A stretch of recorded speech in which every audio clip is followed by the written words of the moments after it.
So, welcome again. We are now in week 4, and so let's start and let's pray. Loving God, we thank you for your presence today, for being with us and giving us a spirit of learning. We talk about dark history, and we realize that human history is not there for us to take pride in or otherwise, but to learn from. And so give us a spirit of learning. Help us to learn something new. Help us to perhaps have a deeper understanding and grant us your Holy Spirit that we might take away lessons that will help us in our understanding and our presence in the world.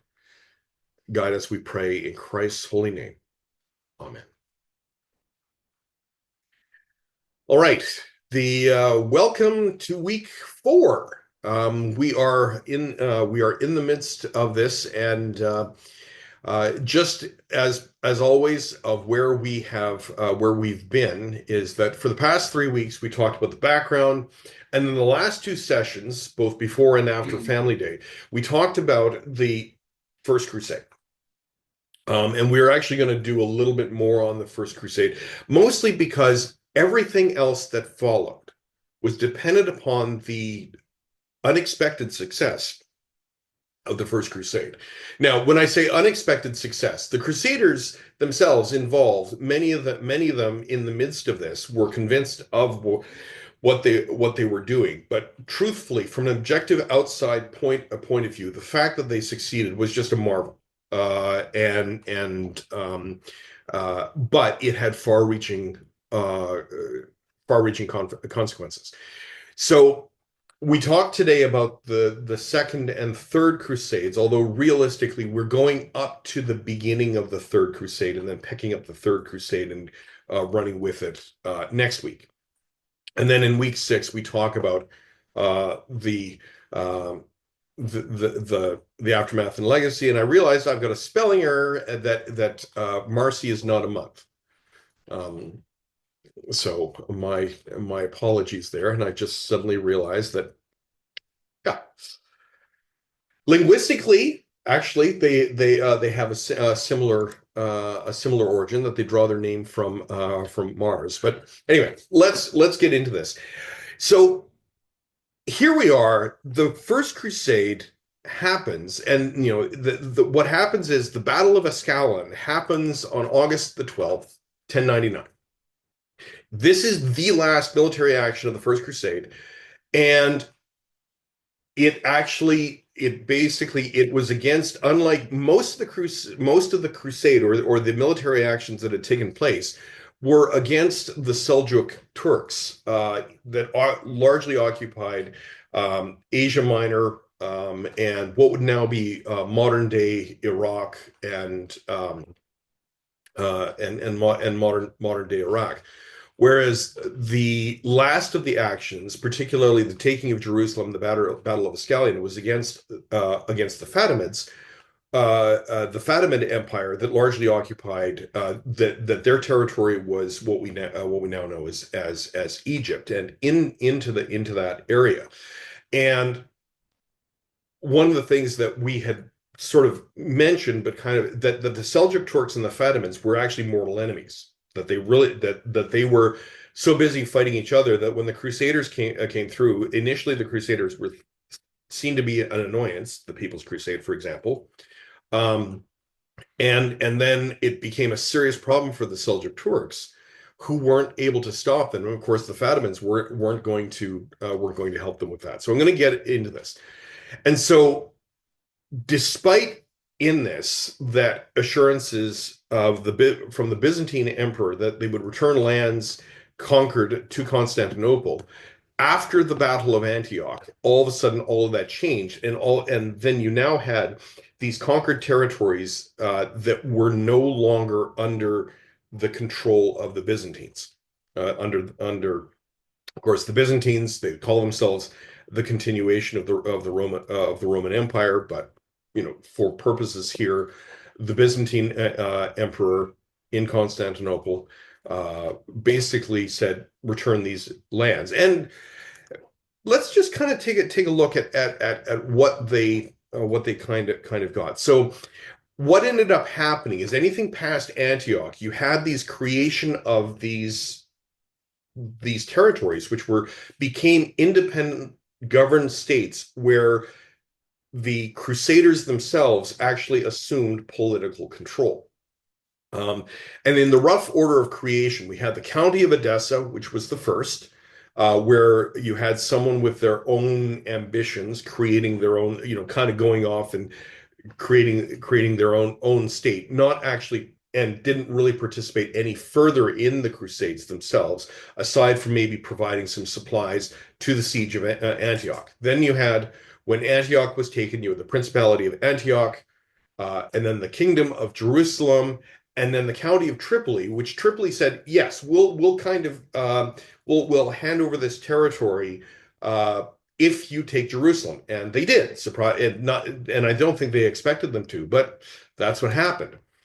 So what we have here is the different ones. We have the County of Edessa here, which geographically probably the largest of them in terms of overall territory, the Principality of Antioch, the County of Tripoli, and the Kingdom of Jerusalem. And this more or less follows basically just this kind of narrow strip right along the Mediterranean. And strategically, that actually does make it important, something important.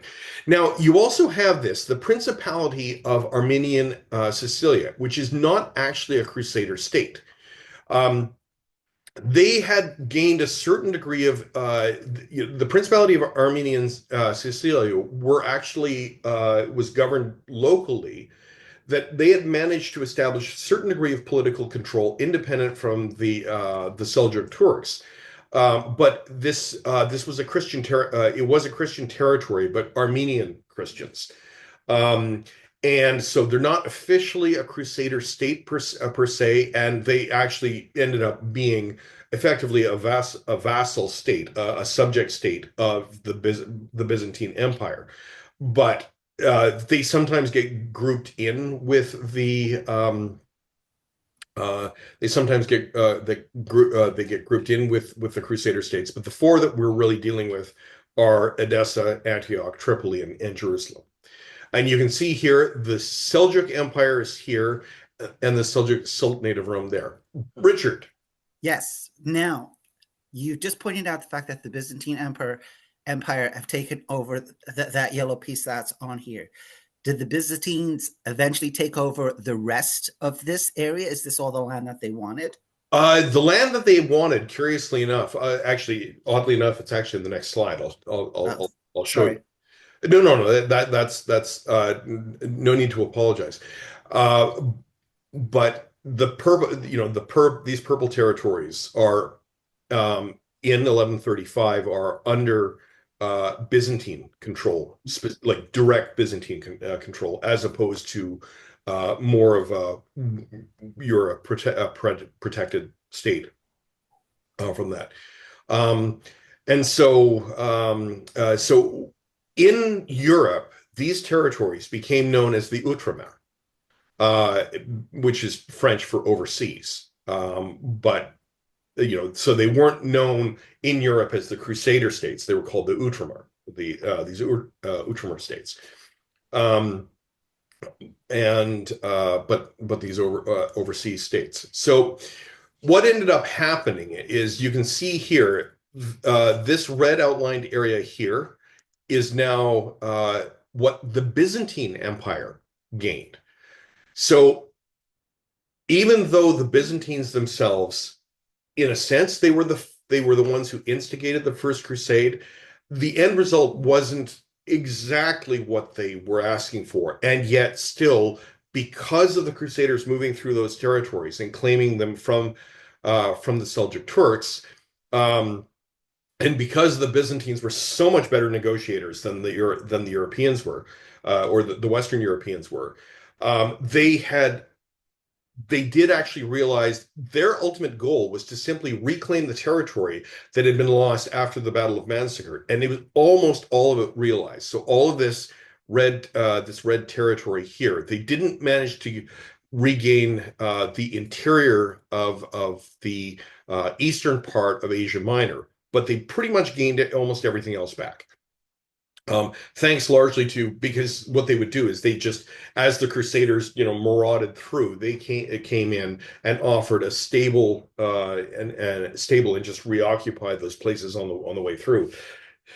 And they were much better negotiators here. But partly because of what happened at the Battle of Antioch, the the the Byzantines more or less had kind of said, okay, they expected that the Crusaders had more or less burnt themselves out and weren't actually going to get to Jerusalem, and so they more or less stopped with that, not realizing that in fact the Crusaders were much more successful than they were. So and not only that, it was actually in the Byzantine interest to keep to actually allow the Crusader states and say, go ahead, you deal with that, because whatever you're dealing with as far as the Seljuk Turks or everything else, you can be on the front line for that, and we'll just kind of sit back. We might give some support, but we aren't committing any of our own troops to this. But out of that outline that you have there, how much of that did the Byzantines already control? Prior Because to as I'm looking at this, I'm finding it a little bit confusing to Yeah, determine what they already were at. Were they the blue okay, aspect so of that, and they gained that yeah. outline? So in terms this the red outline is what they gained or what they had expanded to. What they actually gained was more or less from about here and like this whole territory here. Mm-hmm. Okay, so largely they basically doubled their territory. So this area right here is what they gained from the Crusaders. But the larger piece within that, that's what they already held. So this area here, like basically all of Greece and into what is Bulgaria, Romania, and uh, or modern day, at least certain aspects of it. What they actually controlled prior to that was this. They did control Cyprus, but it was this whole territory, the Asia, what is we would call Asia Minor or modern day Turkey. That's what they gained, Wow, that which doesn't is seem like such a lot when you point it out that way. yeah, but Because if as you I'm looking at how the rest of Europe technically came to their aid, yeah it just seemed like an awful lot of people and an awful lot of work to yeah. get such a small amount of the Mm. overall property there. But considering that how badly they had been actually how badly that because they did at one point basically the Byzantine Empire did actually control the entire Mediterranean. Now, granted, 500 years before this, and they had been reduced to just That small part. this small area here, and then they basically more than doubled their size. Now. And so they not only were they able to reclaim, but they were able to consolidate control. And that was probably the more important part, is that the control wasn't tentative. They actually were able to kind of solidify that. Um, so going back to the Crusader states, the Europeans themselves, by establishing the Outremer or these Crusader states, these were independent of the Byzantine control, and it was definitely a gain for the Europeans from a military point of view. And not only that, like a lot of these territories that were gained, people who came and were part of this had no territories of their own to really claim in Europe. So it was basically, hey, this is land we can kind of claim for ourselves. But there was another thing that was really important here. By controlling the entirety of this western, this eastern edge of the Mediterranean, all of a sudden they now have control over ports and shipping.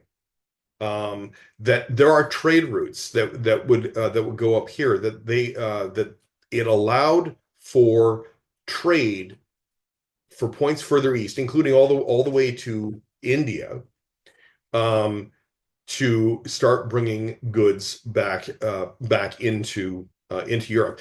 And not only that, started also just trading with their immediate neighbors. So new trade routes. All of a sudden, economies started to open up with this.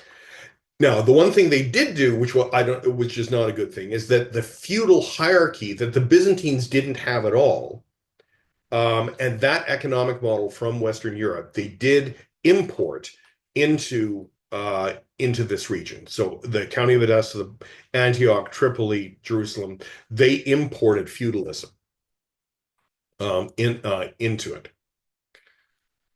Um, as far as the church is concerned, here's the religious aspect. So we're talking territorial political now, because this did have a certain degree of it was gave it a stamp of approval that the papacy was the effectively the ones who provided the motivation factor. Even though the Byzantines asked for it, there was a gain made at the around Rome. It's like the Roman Church, and so when Jerusalem was reclaimed, it was reclaimed under Roman Catholic auspices, not under an Eastern Orthodox. So that's one thing. And so the Jerusalem was now under the control of Christian rulers, and that was a goal from Urban II. But Urban II died before even though he died after Jerusalem was retaken, he never heard the news that Jerusalem was taken. Um, so as a result, the news of the victory came after that. But that said, what happened is because you had Western rulers now established in the Eastern Mediterranean, the power of the Roman papacy, at least from a religious point of view, now extended into territory because now at this point in time, remember when I said way back when that there were five centers of Christian thought, and that was Jerusalem, Alexandria in Egypt, Antioch, Constantinople, and Rome. Now you had Antioch and Jerusalem now falling under effectively Roman papal control. And now the thing is, the cost was at every level, in every aspect. The People's Crusade was a disaster. It probably it even though the First Crusade was successful, the People's Crusade was absolutely not, and it's a testament to how badly religious fervor can go. Because you had um, you had this like great enthusiasm, completely unguided, that led to some extraordinarily dark circumstances. You had the Rhineland massacres. Even though the papacy that the Roman Catholic Church as a whole was saying, no, do not do this. It saw a rise in anti-Semitism. These actions would then have an effect the 900 years later in it would continue to like grow, and you would have pogroms in Russia, and eventually, of course, all kinds of anti-Semitic things happening through Europe, culminating in the Holocaust. And we're still dealing with the aftermath of that today. The and now, so the People's Crusade, if there is the darkest part of the First Crusade, has to be the People's Crusade, with a couple of caveats. I mean, the sacking of Jerusalem was grim in and of itself, but the People's Crusade, in and of itself, in terms of its lasting legacy, was probably among the worst of it. Now, Couple other things. We had in this, because of the typhoid outbreak, Bishop Adamar dies. Bef the Before there's any attempt to reunify the church. So the church, the Eastern and Western churches are still divided, and Adamar was seen as a potential one to bring it all back together. So any hope for a reconciliation between the Eastern Church in Constantinople and the Western Church in Rome just did not materialize, because Adamar was a diplomat. You really want that, and he was also very ecumenically minded. Um, uh, he was also a military leader.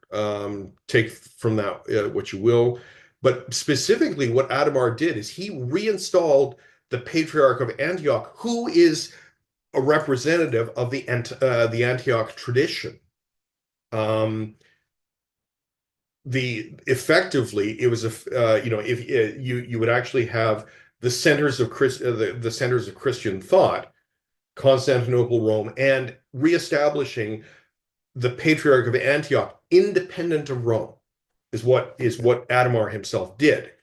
Um, but at the same time, you know, uh, the the Patriarch of Jerusalem as well was living in exile in Jerusalem, and so there were all kinds of correspondence back here. But realistically, the Patriarch of both Antioch and the Patriarch of Jerusalem owed their return to office to Rome, and so that there became a power imbalance in there. And so Adamar is working away at that, and unfortunately, he dies. And that element of reconciliation between the Eastern Church and the Western Church just evaporates. Um, and unfortunately, the Europeans, what the lesson they took away from the Crusades is that we don't trust the Byzantines. Rather than saying, the Byzantines are really good at negotiating, maybe we can learn from this. Um, and that they had no concept as to how good the Byzantines were um, at negotiating, and at how to bring their realized interests and cooperation together. That's what the Byzantines were good at, but the Europeans didn't learn from that at all. They just learned how to be suspicious of them, and so this sets up circumstances now that every future crusade that was to happen, at least in the Eastern Mediterranean, is all based upon the success of the first. Everything else, if the first crusade had failed, there would be no other crusades to follow, period. Um, so the Crusaders returning to Europe, they're hailed as heroes. The capture of Jerusalem filters back as stories of heroism, bravery, this myth of the noble knights, whereas we get even some of that lingering today came out of that. And the thing is, so poets in France during the 12th and 13th century are writing these epic poems about what's going on. Questionable historical aspects of it. Like, for example, they confronted dragons when they were there. I mean, the game that I play on weekends may actually owe some of its imagery to this. Whether and I have to kind of frame it as that, but there's probably some element in there. And of course, all the negative stuff, the massacres, all of that awful stuff never made it back as far as the storytelling is concerned. Um, and so, it was highly romanticized. Now, let's pause that for a second because we're going to come back to that. Now we're going to talk about what happened on the Islamic side, because even today, the use of the word crusader, especially in any political discourse, used by anybody on a Western side, it almost instantly receives a very negative reaction from anybody in the Islamic tradition. Um, and probably rightly so. In fact, they still like when people are radicalized, like quite often they will use the phrase crusader to talk about the West, and that's a long memory. This is, we're going back almost 1,000 years and still using that phrase. But the reality was, at the time, the various Islamic states there, the various Muslim states, were already divided when before the First Crusade. They were already fighting amongst themselves. They were fighting and jockeying and rivals amongst themselves, and so they weren't in any position to be able to respond to this. So, for example, you have the the Seljuks in Asia Minor, the Seljuk Sultanate of Rum, were enemies of the Dashmids, and which were a little further east. You also had the Seljuk Empire, separate from the Seljuks in Asia Minor, against the Fatimids in Egypt. And not only that, inside of the Seljuk Empire, it was a whole series of city-states that cooperated with us, and if they sent any degree of support, um, the to one, it had to be negotiated.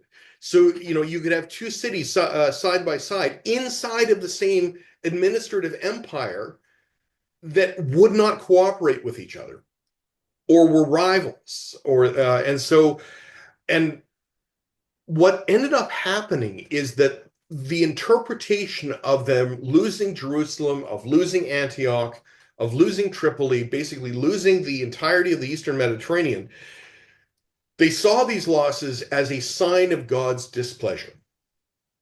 And there's an interesting phrase in Arabic, that uh, that you may or may not have heard. It goes something like this. It's simply "Inshallah," and it's "if God wills it." And and curiously enough, in Arabic, when someone says "Inshallah," quite often all they're saying is, "Yeah, okay, we're good." Yeah. It's just built right into the language. And but they saw this as a sign of God's displeasure. Um, and particularly the massacre in Jerusalem itself, which, the news of that never got back to Europe, but the news of that got everywhere in there, that they understood the Europeans to be these religious fanatics that couldn't be trusted or bargained with in any fashion. The Byzantines they could bargain with. These Europeans, these warlike Europeans, they were nuts. They were religious psychos. The word terrorist hadn't been invented at the time, but they would have used that to describe the Crusaders. Interesting. And so there were several calls that would go out. We need to unify. We need to come together to drive these crusaders out. But it would take, and I'm not exaggerating here, decades before that actually would come to pass. And so because they still didn't trust each other, there wasn't this immediate unification. There were calls to unify. The news kind of got out, like the news sort of filtered out, because news, remember, at this point in time, news only travels as fast as the fastest horse.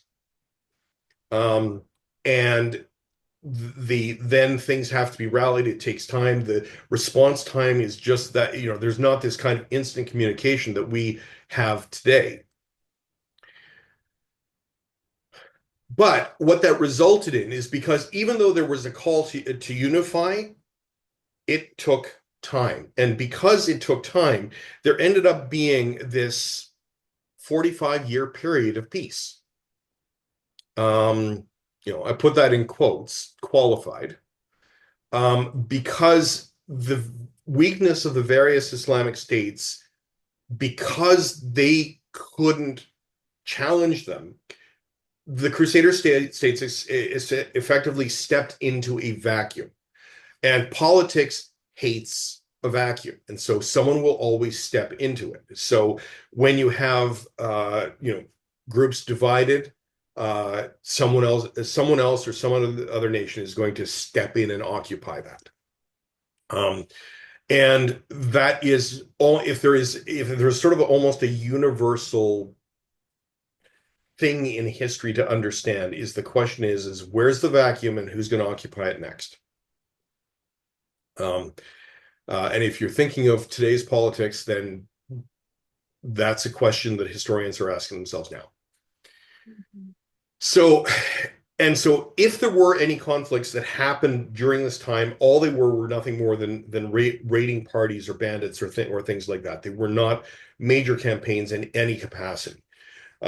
So like um, it would be no different than a group of bandits on a road in Europe. It was similar sort of things here, and then you also had bandits on the roads um, that were arguably that lived under the safety of the Crusader states, which themselves preyed on travelers. I mean, but now the Byzantines, on the other hand, didn't recognize the Crusader states. Um, they thought, like they had reneged on their promises to return a territory to them, and so they as they were doing this, they had laid their own claim to say, look, those territories that you took back, specifically Armenian Sicilia and the county of Edessa, those are ours. Okay. And you made a promise to return them to us, but the Byzantines couldn't meaningfully extend theirs, and so it was one of these things where um, they were allies, then it became adversaries, but at the same time the Byzantines also were judging it, that saying, well, if Edessa is keeping the Seljuks in check, we'll let them. We don't like it, but it very much in the enemy of my enemy is my ally. So they kind of let it slide. Um, and so what eventually happened is both Edessa and Armenian Sicilia, by effectively saying, well, you have autonomy, but you still need to pay tribute to us because and so they actually developed a treaty 6 years after the end of the First Crusade, um, and became what are called vassal states. So in other words, they're not technically part of the empire, but they swear loyalty to it for trade agreements and things like that. So then the next question is, once this is all established, well, why a second or third or fourth crusade anyway? And so the second and third crusades were in response basically to events and the all the gains that were made in the first crusade. Eventually there would be pressures. Um, the Islamic nation states would eventually unify and start putting pressure on this, and they would start to lose territory. Um, but the thing is, and this goes back to you, Richard, is that even though the Crusades themselves did have a religious overtone, particularly a motivating factor, the indulgences as the incentive to go, really what drove it was economics and political power. That is what drove it. And the for those who claim that religion is the cause of all wars in history, will frequently point to the Crusades, and it's kind of like, no, it's economics, it's politics, it's power. Those are the driving forces.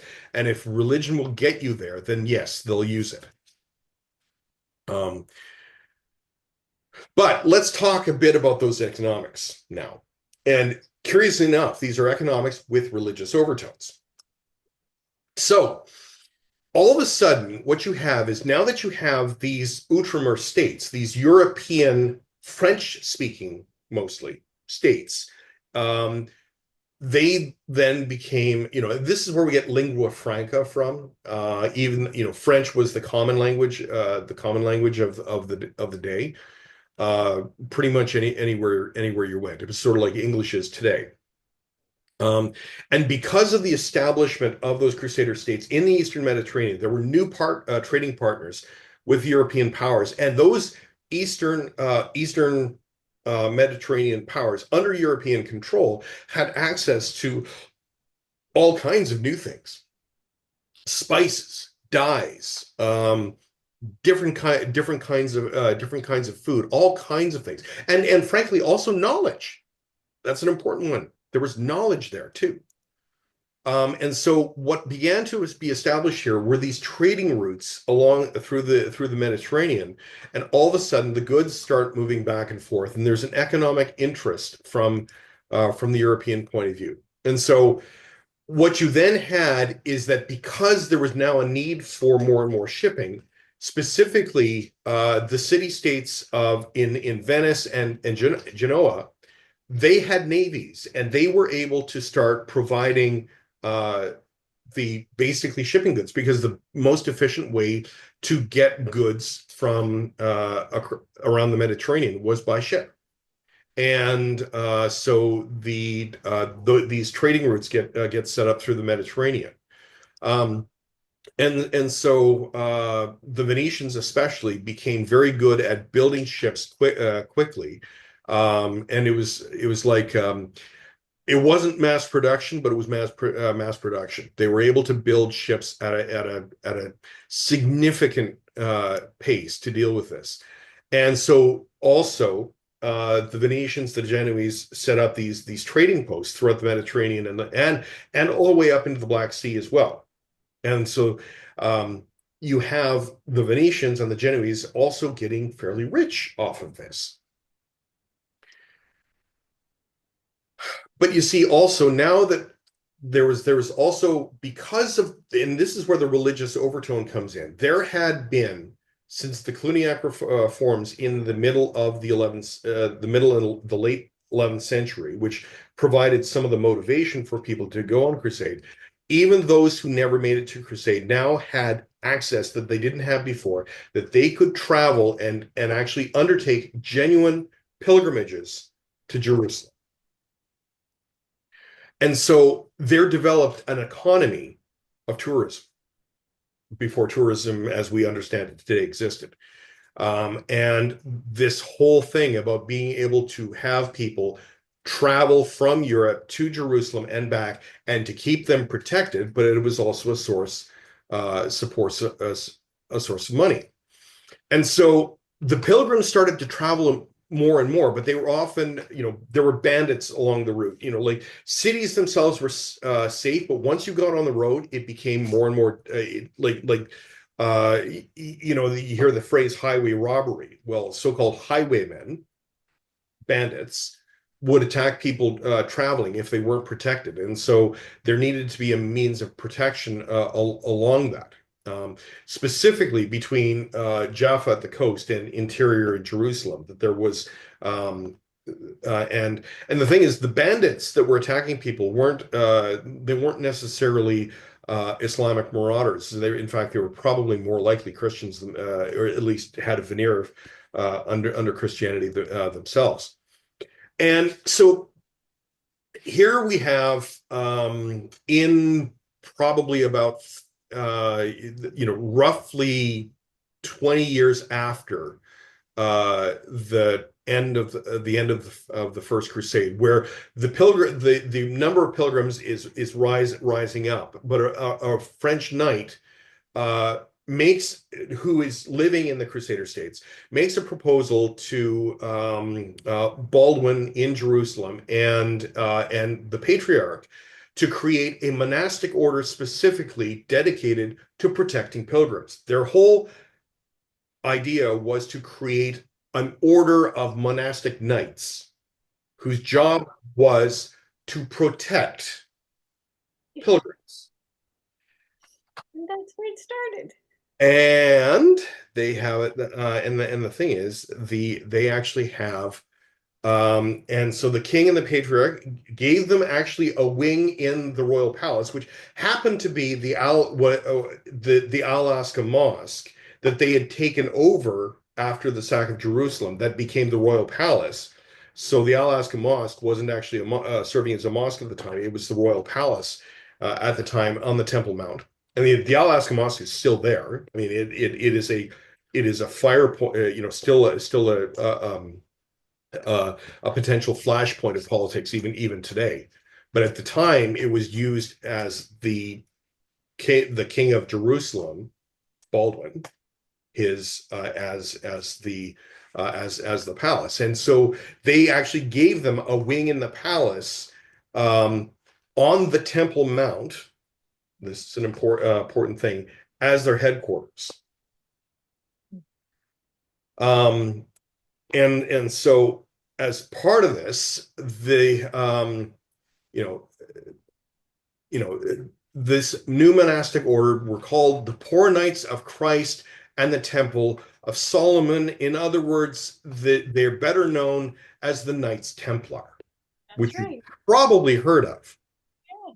because the individual members took vows of poverty and to basically a monastic order of knights. So they didn't wear usual habits. They were in full armor as part of this. But this is where the Knights Templar infamously themselves became got started, and it became the largest charitable organization in Europe in its day. And they invented all kinds of things. The concept of credit, for example, was something that the Templars actually invented, among other things. And so, really, 10% of them were actual knights. The rest were really administrative support and just created this large economic infrastructure dedicated to protecting the travel routes, like pilgrims mostly, but really it just the mission creep. It kept expanding. So we have the Templars crusaded, and so in this time, the about 50 years after the end of the First Crusade, uh, political power began to shift again, and the Byzantine Empire brought Armenia and Sicilia and the county of Edessa and Antioch as vassal states. They were really good negotiators, so they just continued to kind of expand their territory, even though these various states still kind of claimed an identity. They themselves were now almost fully under influence directly.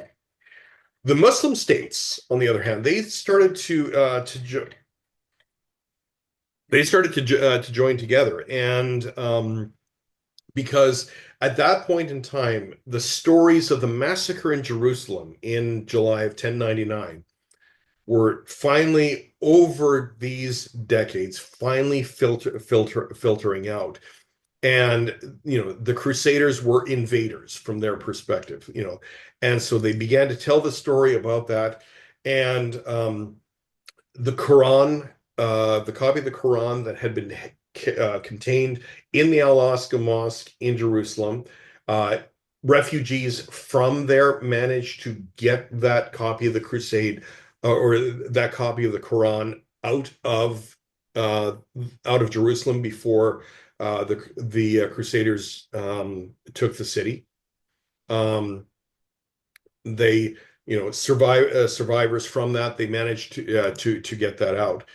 And the news of this, so we are rewinding a little bit, but the news of the fall of Jerusalem, it got to Baghdad through by way of Damascus. And there were attempts initially to try and unify groups, but with some minor successes. But it would take decades for that momentum to build, because these various these Muslim states at the time were not in any position of power to realistically challenge and retake Jerusalem. Never mind any of the other cities that were taken. And so, in the meantime, they traded with them. And so the Crusader states and the various Muslim powers that they opened up trade routes. They were still very suspicious of each other, but they did trade. And one of the things to keep in mind, and I may allude to this a little later, is this trading, like not only did they trade goods, but they also traded ideas. And what would eventually happen, because some of these ideas and some of the things that the Muslim states, because this came more or less after the around what was considered to be the golden age of Islam, where you had scientists and scholars and all kinds of things, and a lot of their stuff did actually start finding its way to Europe, that would be effectively rediscovered in the Renaissance centuries later. If it weren't for the Crusades, oddly enough, the Renaissance may have looked different. But at the same time, at the time, at least during this period, so like right in the beginning of the 12th century, is that the Islamic political powers are divided. They're at odds with each other. They're seeing this as it's significant, but it's an inconvenience. They still don't trust each other.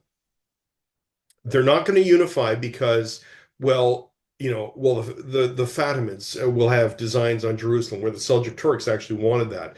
And so, it is very much of, well, if I don't have it, you don't have it, then we're okay. Sort of. But they didn't unify. And so those relationships, economics is driving everything. So there wasn't this immediate religious fervor to just cast the Crusaders out. It was much more pragmatic economics. And so the allegiances shifted, and now you just had new political players in midst. Because, for example, the Principality of Antioch wasn't keen on what the Byzantines were doing, because, of course, the Byzantines said, you promised us that territory, and the rulers in the Principality of Antioch, which is a Crusader state, said, no, we took this for ourselves. And so even though you have two Christian states, they were at odds with each other. The County of Edessa, formed an alliance with another Islamic state against another Islamic state in the north. You have Muslim rulers in Damascus allying themselves with the Kingdom of Jerusalem against the same Zengid expansion. So you had just political, all kinds of dynamics happening in this period. And we know that the Fatimids actively traded with the Crusader states, and those goods found their way back into Europe proper. So even though the Islamic states really, in many ways, they were much more sophisticated than the Crusader states. Their economic models were healthier than the feudal states. They themselves were divided, and so this attempt to rally against the Crusader states from a religious point of view of unifying and saying, the trying to push them out, it failed until we have this ruler from Mosul, which is in these days, you can find it on a map in modern day Iraq, but more or less to the north and east on the map showing the county of Edessa. It's more east of there. And so his father had Imad al-Din Zengi was the Seljuk Turk from Mosul, and that's where you get the phrase Zengid, the Zengid dynasty from. His father had been in Aleppo, but he had been raised by the guy who had been involved in the First Crusade in the Siege of Antioch, who had been defeated there. But there were still some of those ambitions being uh, passed on to him, and so he became governor in 1127. So 26 years after the fall of Jerusalem, and eventually, and also uh, became governor of Aleppo. So he had Mosul and Aleppo, which are a fair distance apart, because I mean Aleppo is in modern day Syria and Mosul is in modern day Iraq. And in terms of distance, it is quite a distance, and so that's a fair bit of territory that he had control over. And so because of those two points, it's like began to take advantage of and started to carve out his own empire and started taking territory that was easily gains. And so even though he wanted Damascus, he also became involved in the affairs and trying to make alliances and military campaigns. And so he would eventually come into conflict with the both the Kingdom of Jerusalem and the Byzantines in roughly this time period here. So about 11 years after he came to power. Um, and so we have the Kingdom of Jerusalem and the Byzantines allied with the governor of Damascus, who was Muslim, against Zengi, uh, in this. So again, you have these politics playing out, but it was a stalemate. And you see, Zengi himself wasn't really he didn't want to unify against the Crusaders. He just wanted to carve out his own empire, and if that meant against a Muslim empire or like a Muslim state or against the Crusaders, it didn't really matter. It's just creating that territory. And so, he largely wanted the Islamic controlled territories, but if it meant going through the Crusader states, if that could help him realize, then he would he would definitely take advantage of that. So the So with but what happened is the trigger for the Second Crusade was a military action was military actions against the county of Edessa. Now, Edessa, because it was landlocked, it was always the weakest of the Crusader states because it was highly dependent on trade with the other states and including the Byzantines. It's one of the reasons why they became a vassal state of the Byzantine Empire. And the thing is, for various reasons, because the um, the original noble who had created the county of Edessa had sort of broken off ahead of the siege of Antioch. Those who were now ruling Antioch, here we are generations later. Uh, they were never on good terms, and so without very many allies in 1144. Um, he was looking for allies amongst the Muslim states to the northeast, worried about Zengi, and so in an effort to help there, his fairly meager forces he unwisely left Edessa, and of course Zengi just basically came around behind and took the city of Edessa in just in a 4-month siege, and the any of the forces that were isolated from that. So 1145, the fall of Edessa gets reported back to Europe, approximately not quite a year later. And even though in the county of Edessa itself, the ruler of Edessa managed to reestablish a new capital, but further west. But of course, Zengi's just eating away at that territory.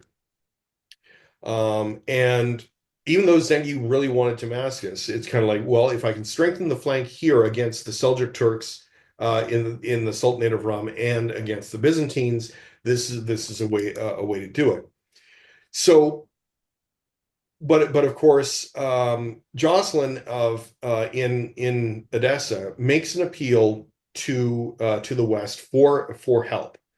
Simply, I need some military help, and At this point in time, the Crusader states themselves were all weak and they didn't really like each other that much.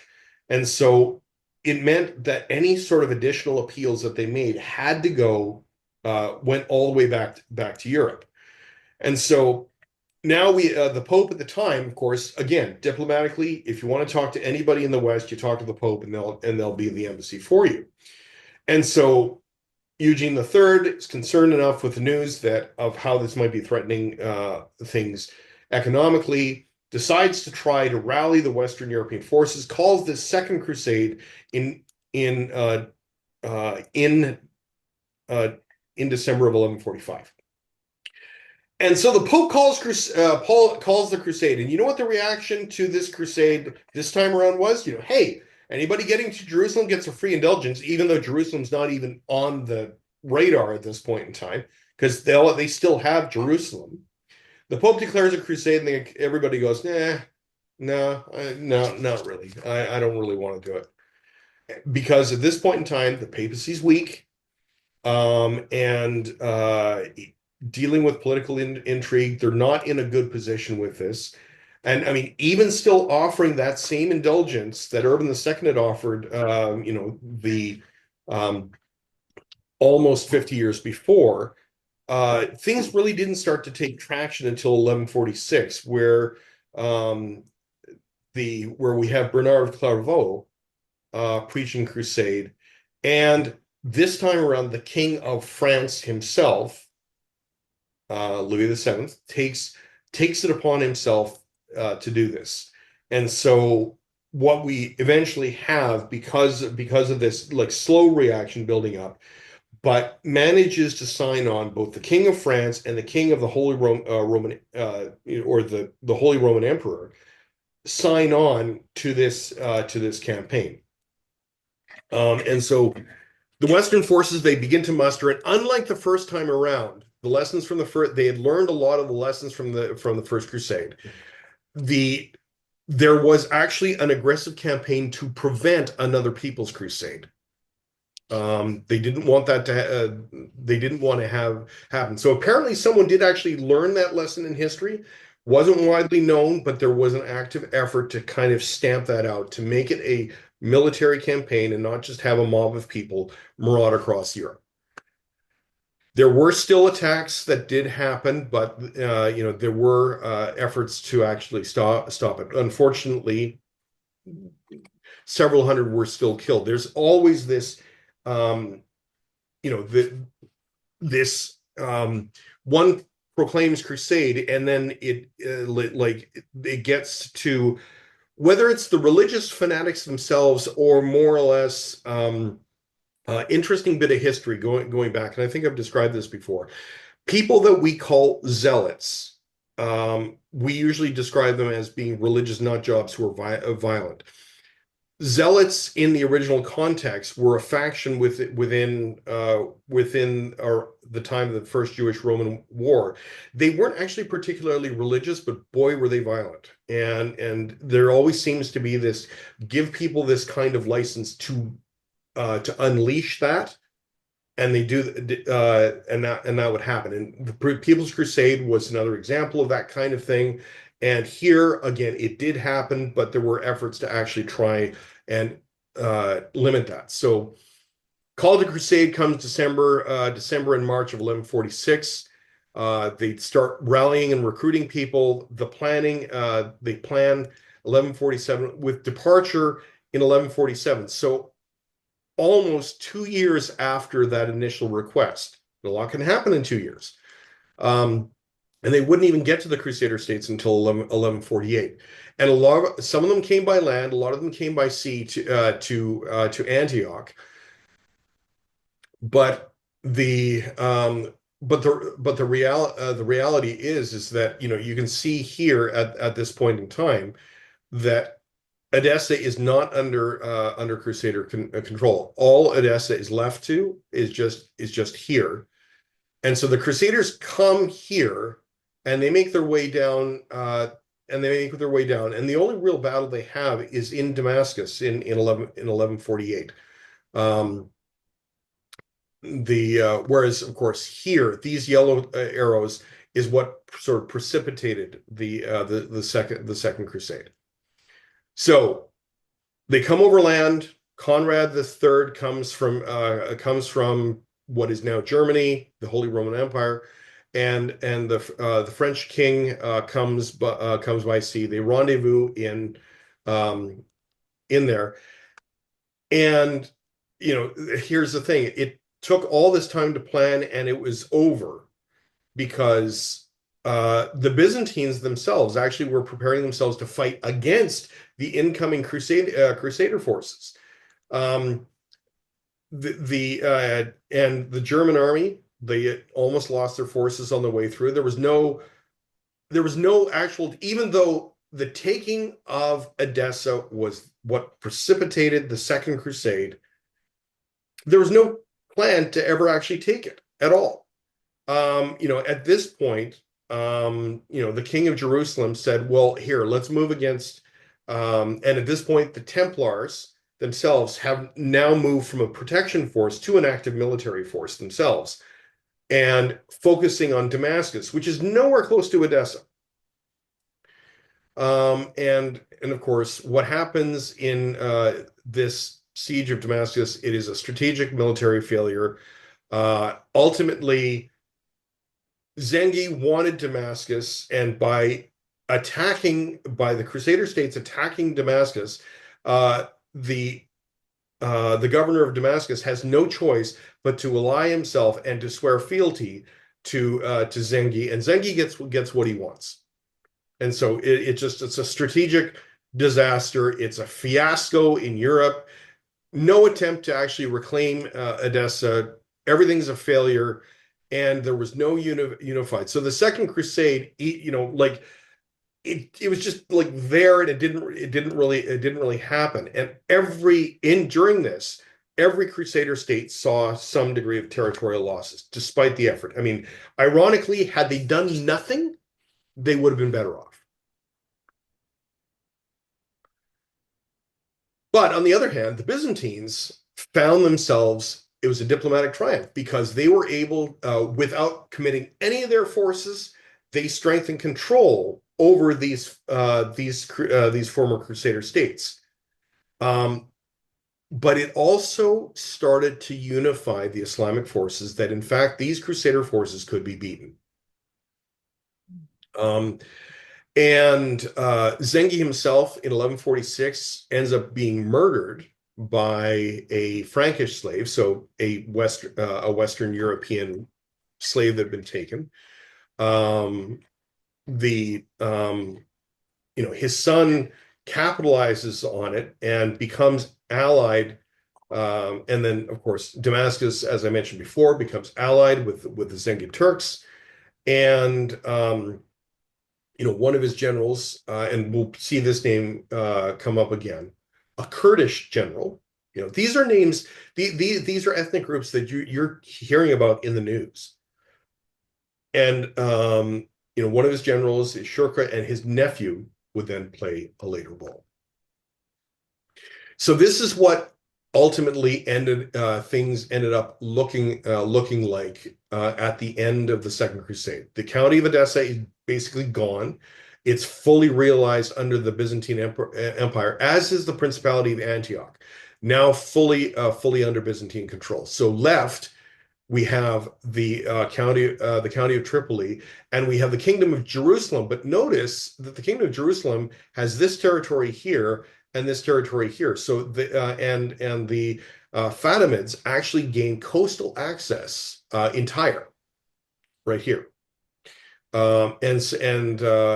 and so that means if there's to be any sort of trade travel, they either have to travel through and pay tolls for, or go by ship from here. Now, one of the cities that will become more and more important here is the city here that if you look at the word, you would see the word acre. I mean, it's spelled exactly the same, but it was pronounced Akar.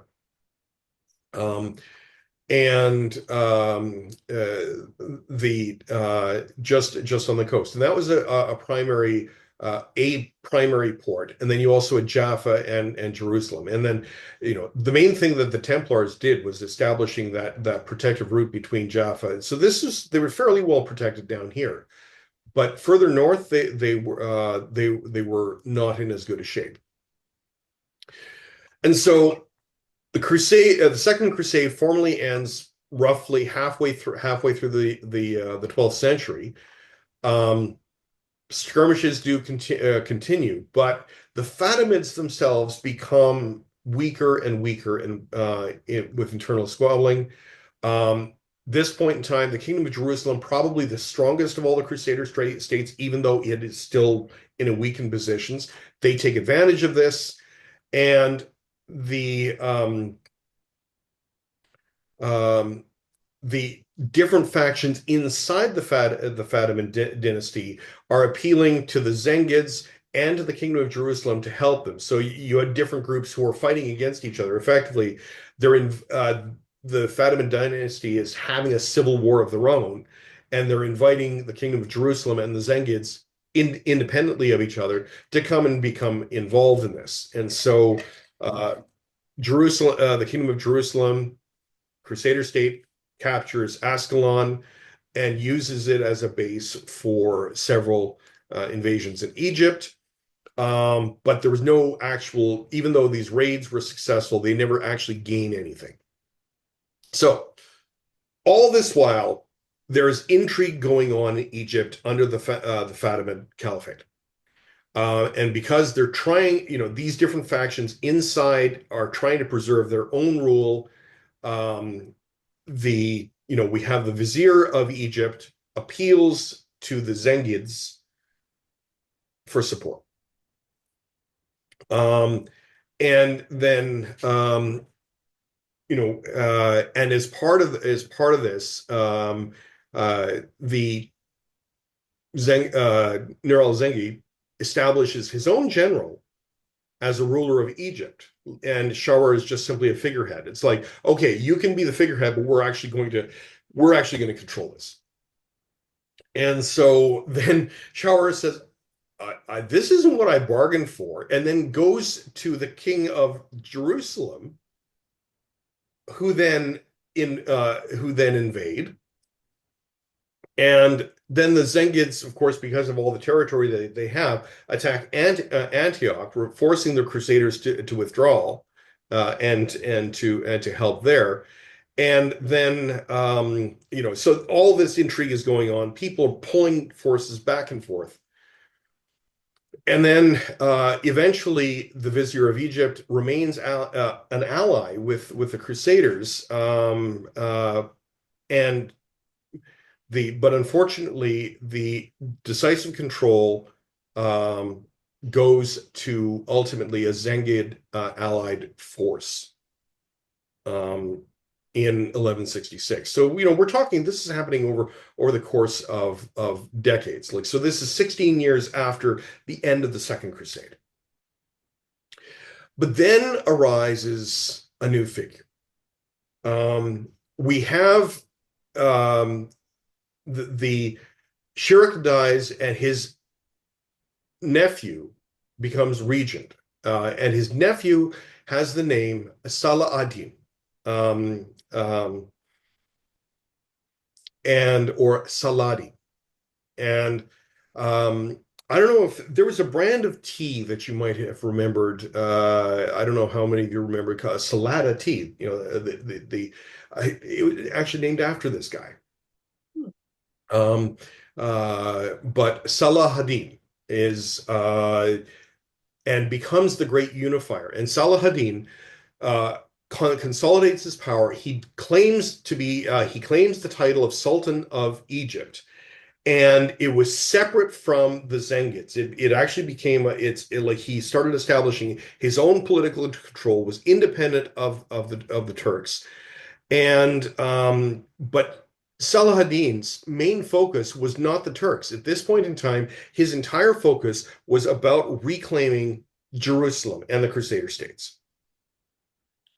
And was able to use this under the banner of Islam to reclaim, especially the holy city of Jerusalem, and under this. But he was he was among other things, he was a good military leader, but he was a very good, he was a very, he was a decent military leader, but he was also a very good diplomat.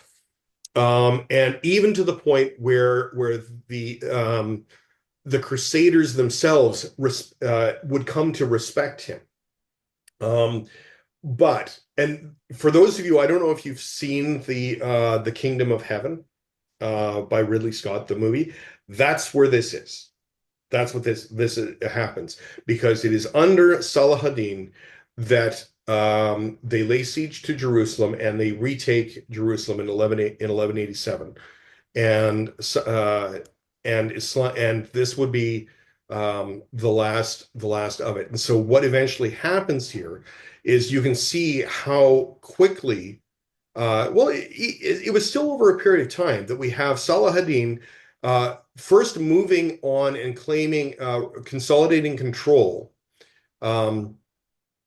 the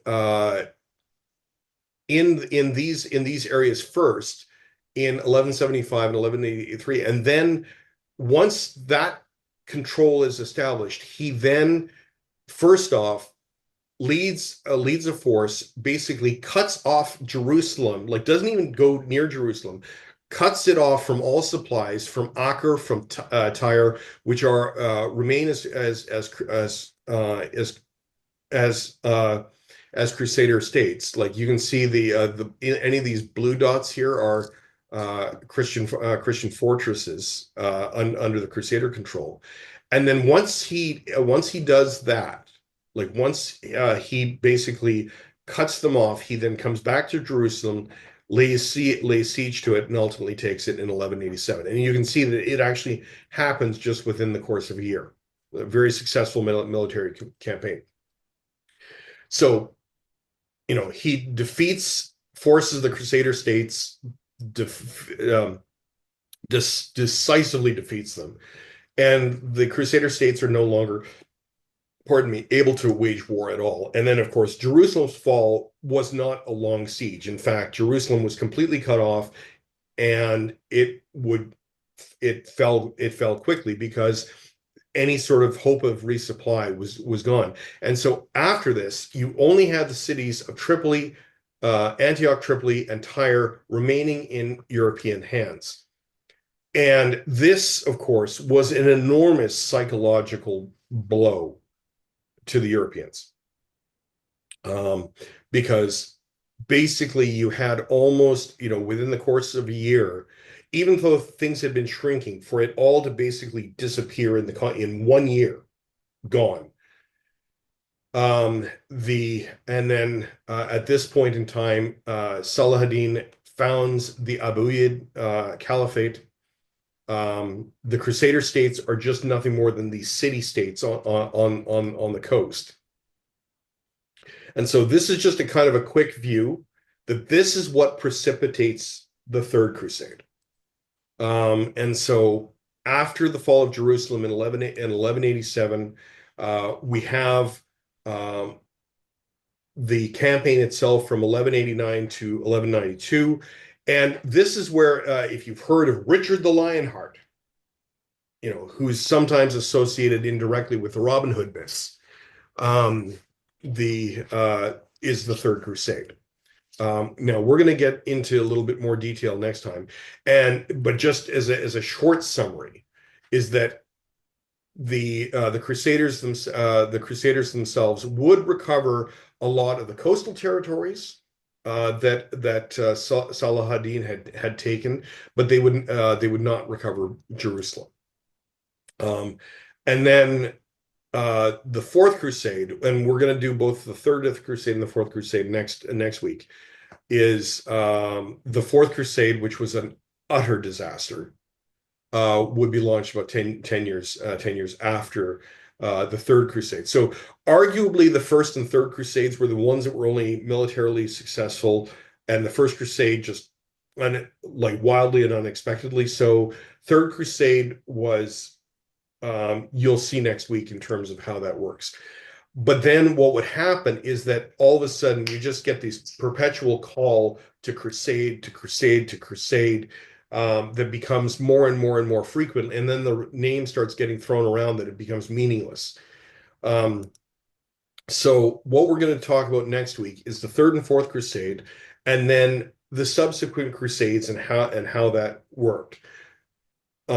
Just in terms of that, and then in the last session, which is 2 weeks from now, um, we're going to be talking about the aftermath in total of what the Crusades meant and how those echoes are still felt today. So that brings me to the end of my presentation for tonight. So, any questions at all at this point in time, or comments or snide remarks? Oh, that was just evil. No, as you start to go forward, the word crusade, does it change to occupation? Um, Because is that technically not what it is? I think it probably I think to a certain degree, perhaps like the Crusader states certainly became occupiers of the land. Yeah, Uh, but just in going forward, as you get closer and closer to our own centuries, yeah, and not such a I distance in between them and then and now. the way that I would Crusade versus occupation yeah. is something that I go, wow, we still Hmm. have not learned a lot. Yeah, I mean, I would almost say that the phrasing of crusade would be more along the lines of my personal interpretation is uh it for me it's synonymous with a reckless military a reckless campaign of any description. You know, uh, the connotation that I have for crusade is something it's almost entirely negative. I mean, I like uh, and of course we have things and it's just the implications of it. Like, of course, you have an entire movement within the United States, of course, during the middle of the 20th century, the Billy Graham Crusade, being named as such. And I mean, arguably, I think it still exists on paper. That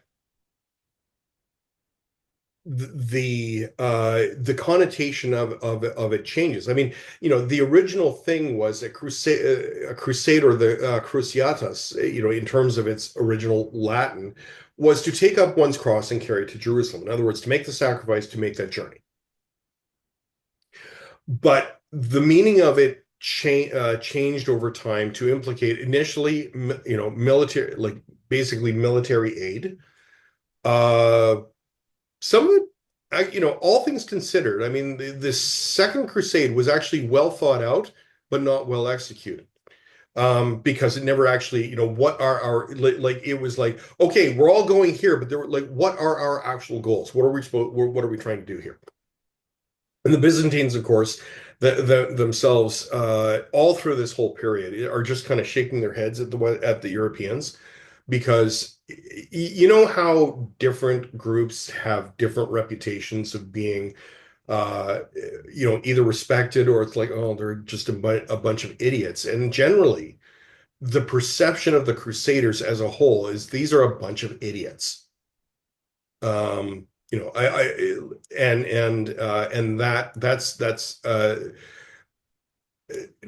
I suppose it created this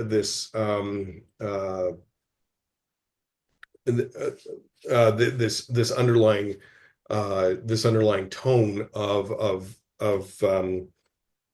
you know things not necessarily well executed. But the reality is there was a tremendous economic benefit to many different people, Islamic and Christian, uh, as well, and it did lay the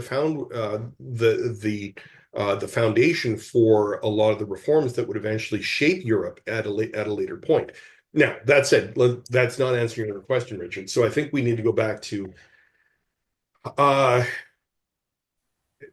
in this particular case, as the phrase crusade becomes used more and more, because eventually the concept of the crusade in the Middle East then begins to shift into Europe, particularly around the Inquisition. and things like that that would eventually eventually crusade would shift from a a movement against the Islamic forces. I mean, they didn't use the phrase Islamic. They used, I think, the term largely that they used was Saracens or Turks or things like that. But they didn't actually use Muslim or Islam at the time. Saracens was a common term.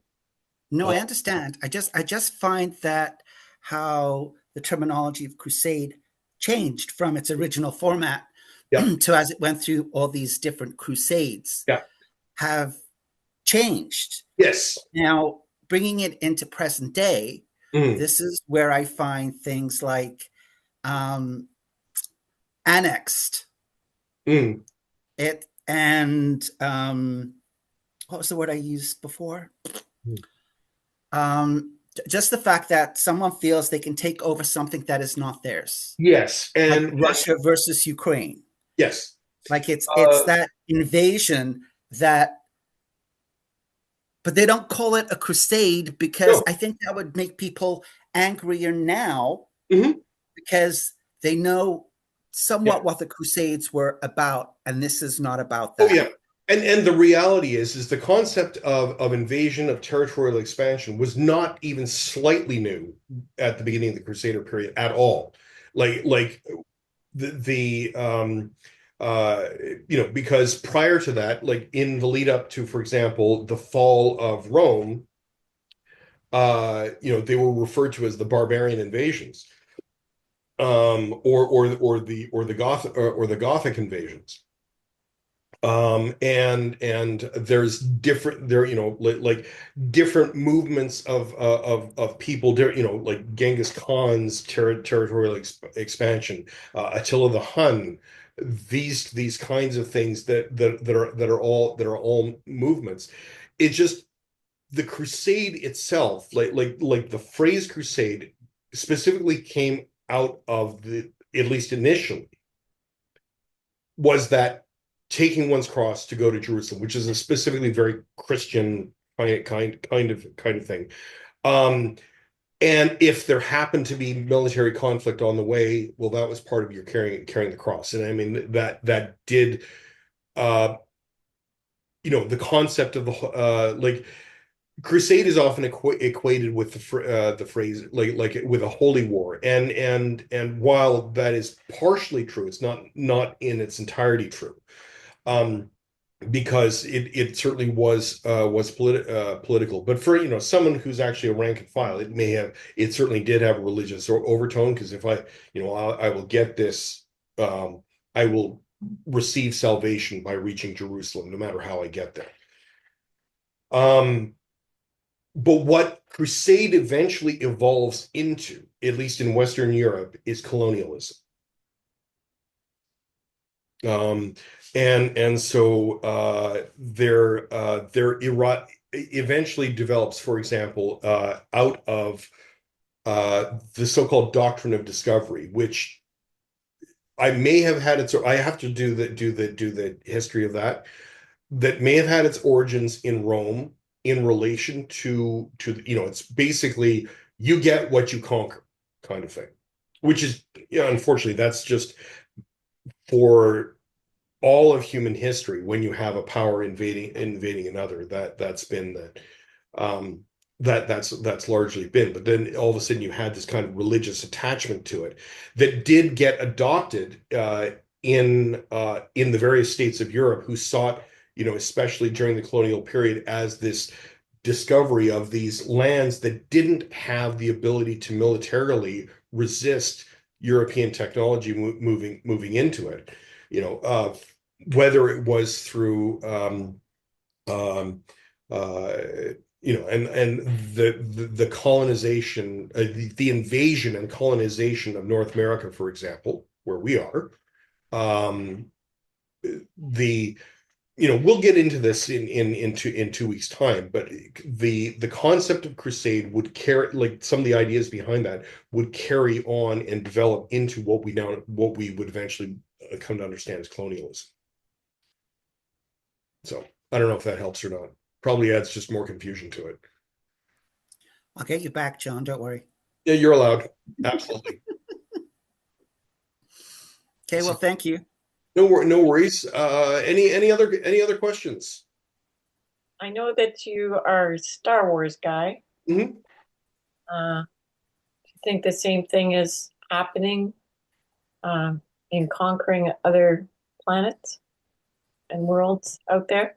Oh, well, you know, Like, you know, who I'm talking about is going out there, yeah. and several countries are doing it. Is it expanding? Seriously, is I know Elon Musk. Just give him a little time. I'm sure he'll Hey, master something out there hey, no, go. like if they can going find it. for resources, right?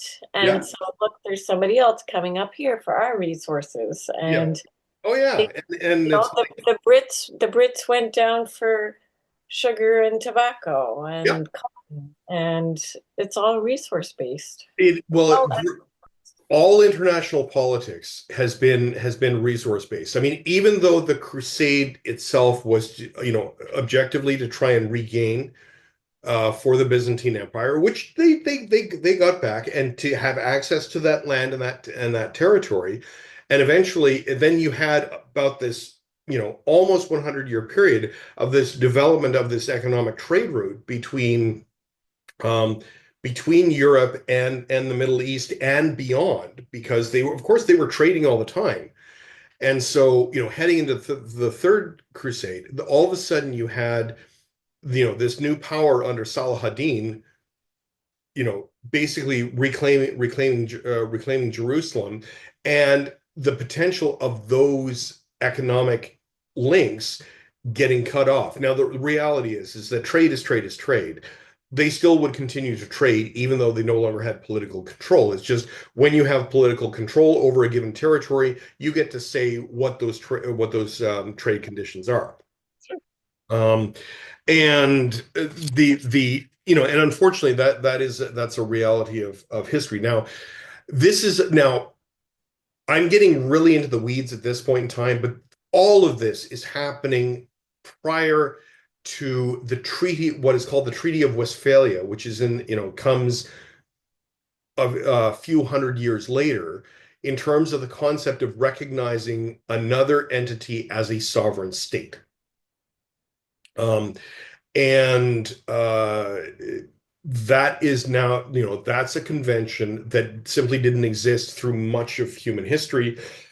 It wouldn't be until the development of the Westphalian system that ultimately it develops into what we have today, where borders are fixed, and why, um, territorial expansion at one point was just considered the norm, and it was just borders were flexible and they moved around.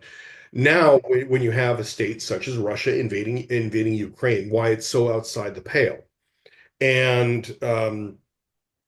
it's why uh, it becomes so dangerous that we have the certain groups actually certain groups who have, how can we say this, no concept of what the Westphalian system is or means, mhm. um, and don't care, and that's a problem, because a lot of it is founded on the concept of sovereignty, as opposed to territorial expansion. Now, the thing is, the colonial period, even though the Westphalian system developed in Europe, and more or less established that kind of thing, there were times that were challenged. Of course, during the Second World War, the Westphalian system, like the Nazis, of course, tried to take over all of Europe, which was in direct contravention to the concept of the Westphalian system. Um, and so there's always that danger for it. If you're interested, look up the Treaty of Westphalia. I remember taking a political science course, and I admittedly didn't have this particular one who was talking about the Westphalian system. Uh, the Unfortunately, I was not in a headspace to get what he was talking about. I understand it much better now. And because it just seemed like I'd never heard of it, and he was talking about it as if it was the most important thing. And now that I understand why, is the concept was, it originally emerged out of a I believe it was the Holy Roman Emperor at the time, but this would be some later, didn't like what was going on in a neighboring country and tried directly to interfere with it. And of course, created conflict, ended up creating war, and ultimately the when the peace treaty was drawn up, that actually created the Treaty of Westphalia, which respected sovereignty, and it became oddly enough adapted over in some way, shape, or form uh, throughout Europe, and to a certain degree, That the was the beginning that of years. yeah, I'm just trying to here. I'm going to quickly look that up before I sign off, but uh, I have to because this is outside of our time. Uh, So that was after the Crusades? oh yeah, 1648. Oh, it's 1648. Yeah, so quite a bit later. So Huh. So yeah, that's 200 years after they started coming into oh North yeah, America. So yeah. that So makes sense why there was no borders in North America. yeah, and so in that sense, that would certainly explain why. So I no, I knew it was quite a bit later. I couldn't I couldn't remember the exact date of it. So all right, So a little bit of a similarity, just a quickie there. yeah. You, you were saying that it would take a year for whomever the generals, we'll call them generals, Mhm. going down with the Crusaders are going down, Mhm. and there's no way of communicating with the person who sent them down there in the first place. Yeah. Right? So they're left on their own. They Mhm. don't know who's attacking them or where they're going, and they Yeah. have to make up their own plans. Yeah. Same And thing's they gonna do. happen when we send people out into outer space because it takes forever to go back and forth. Well, like in terms of like, for example, the whole concept of the colonization of space at this point in time, the only two destinations we're talking about at the moment is the moon and Mars. Yeah. And as much, well, I'm not even going to say due respect to um the guy building rockets is okay, we have the ability to get there, but we don't have the ability to sustain it, to make any sort of um I suppose, for lack of a better term, exploiting the resources there any degree of viable. Because if it's a case of, oh, we were just doing that to bring them back, it's kind of like, that's not happening. um that not within our technological limits at this point in time. And the truth is, the speed of light is a fixed speed. It takes 20 minutes for a message of any kind to travel in one direction from here to Mars at Mhm. best. um and so while there does exist a model for a possible so-called warp drive, which is a little weird in how it works, that you don't actually travel faster than the speed of light, you just move space around you. Um, but those kinds of things, like that's still firmly in the realm of science fiction. I mean, don't get me wrong. I mean, I'm a huge fan. Like, I'm a huge fan of Star Trek, of Babylon 5, of I mean, Star Wars is its own thing. It's more of swords and sorcery in space. It's not like it has no grounding in reality, because um, sh the ships in Star Wars fly around in space like it has an atmosphere, and they make noise. So, it's fantasy. Um, but in terms of that concept of things, I mean, science fiction can teach us a lot about metaphorical understandings and things like that. But that's a different animal. So Okay, thank you so much. no It's worries. Thank you all, and we'll catch the rest of you the next week. I'm just going to stop the recording now and